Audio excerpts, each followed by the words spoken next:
স্বর্ণ ব্যবসায়ীকে অপহরণ করে খুনের অভিযোগে নামজারা রাজগঞ্জের বিডিও প্রশান্ত বর্মনের। প্রথমে তিনি সংবাদ মাধ্যমের সামনে না এলেও অবশেষে এসেছেন।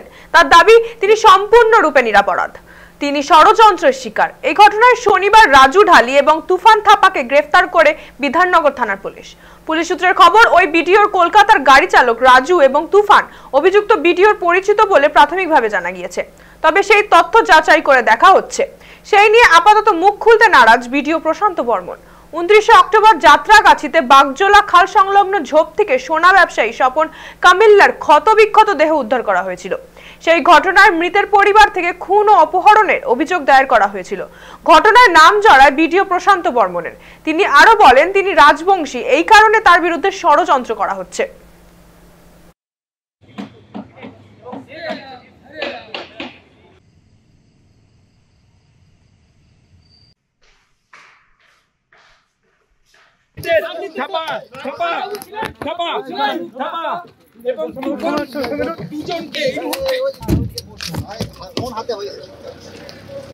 দুজনকে গ্রেপ্তার করেছে বলা হচ্ছে, এই বিষয়ে আপনি কি বিষয়টা কিভাবে দেখছেন?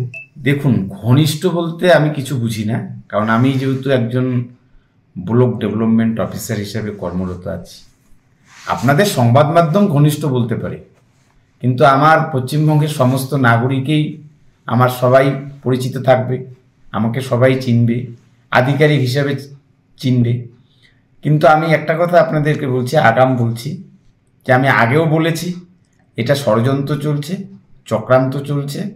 ষড়যন্ত্রকারীরা বেশি দূর আর দৌড়াতে পারবে না, কারণ ষড়যন্ত্রকারীদের পরাস্ত হবেই, কারণ বিচার বিভাগ আছে।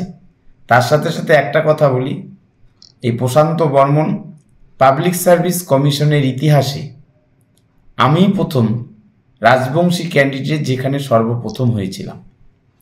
সেই প্রথম হওয়ার পর থেকেই ষড়যন্ত্রকারীরা আমার পিছনে লেগেছিল। তারা কোনো দিক দিয়ে আমাকে পরাস্ত করতে পারেনি। তাই আমি আপনাদের কাছে বলছি যে কখনোই পারবে না কালিমালিপ্ত করার, কারণ আমি সৎ, আমি এটা নিজেকে গভীরভাবে গর্বের সহিত বলতে পারি।